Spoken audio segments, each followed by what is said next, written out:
Hey guys, Carl97 again, this time with a long overdue work in progress video on my Nero from E2046. Links in the description down below. So, what I have done this time around is drilling, and lots of drilling. So the first real major breakthrough I made was finally deciding on how I was going to do the arms. And eventually, I came up with a pretty simple solution, and I was simply sawing off the piece of the arm.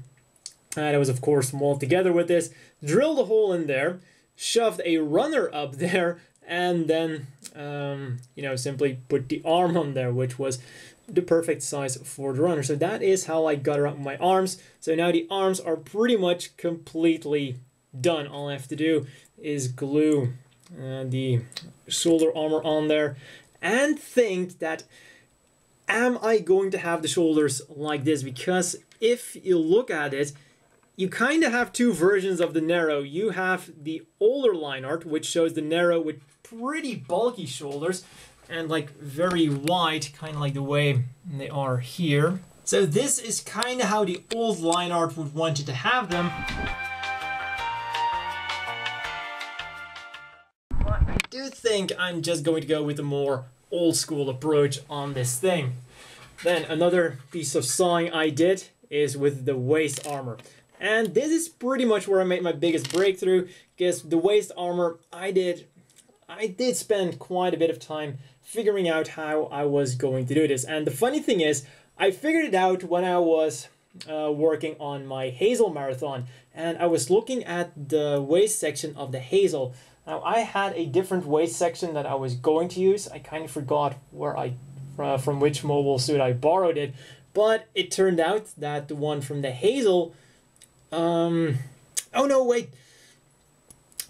turned out that the one from the Hazel wasn't the correct one, and it actually was the Mark II's waist section that was going to be the better one, because I had a leftover Mark II, because, you know, the Mark II gets sacrificed a lot in those custom Hazels that the manual wants you to make. And suddenly, it all just came together. So these side skirts are completely functional. I did the same thing as with the shoulders. Drilled a hole in here, shoved a piece of the runner in there, and just made it fit. Then the back here, also just did some filing, made it fit. Here, I drilled a hole in it, made it fit, so now it can go a little bit side to side, and if you extend it, it will go further, because the one problem it does have with articulation is this piece of the back skirt does go into the waist section because the way the mobile suit itself is designed. So like this, it's not going to get a whole lot of articulation, but you know, that was a sacrifice I kind of had to make. Now, the one big thing I'm still wondering about is which thighs I'm going to use. These are thighs I'd left over from one of the Hazels, well, specifically from my Jim Quell, and I was thinking about using these because, well, I was looking at my Titans mobile suits and I was playing with the idea of making a Titans version of the Nero and also simply replacing these boosters with those shield boosters you get with all the Hazels. But then I figured, you know what, let's just stick with a regular Nero. But what did stick were these thighs. I kind of liked them and the way they looked with the Nero, and they also just went very well with the waist armor here, with the waist inner frames. So now I'm still kind of thinking about using this. The one problem I have right now is that, well, it's with the knee arm. It's with the knee I'm going to use. So if I'm using the Hazel thighs, I can use a more Nero-esque knee, which would be this thing here left over from the ground Gundam. Or if I'm going to go with the Hazel thigh, I would have to use this right here from the All Gundam Project-ish frames. This is from the, I don't know, what was that? The Arms package. So really cool knee, but then, you know, it wouldn't really look like the Nero. So it's a bit give and take. It's a bit give and take. But now I am, actually, the funny thing is, right in front, right before I was going to film this video, I suddenly had like an idea that I could make this similar to how the Buster is made and have a hinge in here and just have and kind of file off those ball joints and just make them a peg it in there so it has forwards, backwards, and really far outwards movement, and that it simply wouldn't have a side-to-side movement. So I'm also thinking about that. So that's the final big decision I gotta make with my Hazel, and then it would pretty much be complete, because all that's left to do really is get those knee joints in both parts of the leg. Simply drill a hole in there, get the knee in there.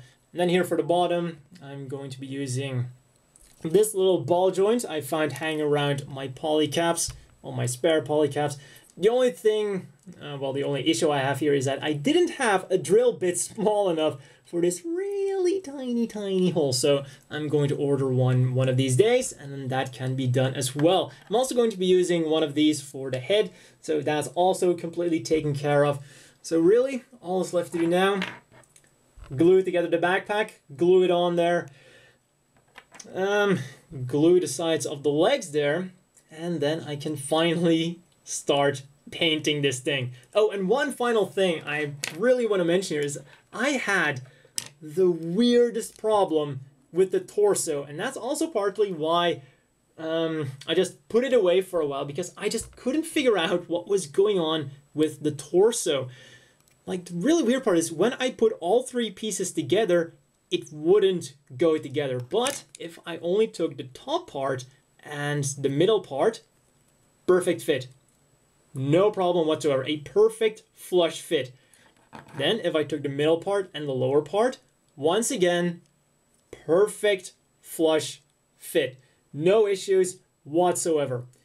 But when I put all three together, didn't work. It felt like I was trying to put together like two magnets with the same polarity. There was just something wrong, and even when I looked at it from the front, it looked like it was all fitting together perfectly. Now, what was the issue is that there was a bar going across here, and apparently, because, you know, the bottom here doesn't really go horizontal and does go kind of down, and it kind of went behind that bar. So what I couldn't see was the back here was pretty much colliding with the back of the bar, so I just had to remove the entire bar, and suddenly it all fit together just fine. So for anyone who's going to buy this, I'm assuming that it's an issue with the model kit itself and not with the molding. So you might have to remove this entire bar here if the three pieces don't go together perfectly, because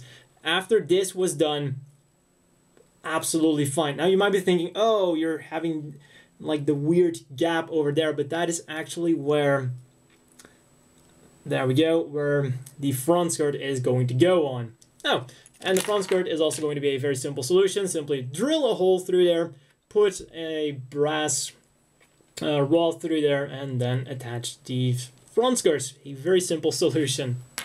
So that's all for this work in progress video, and I want to end it with a short announcement for the Hazel Marathon, because I did mention it in the video that I was working on some Hazels, and yes, I'm making some good headway now with the Hazel Marathon.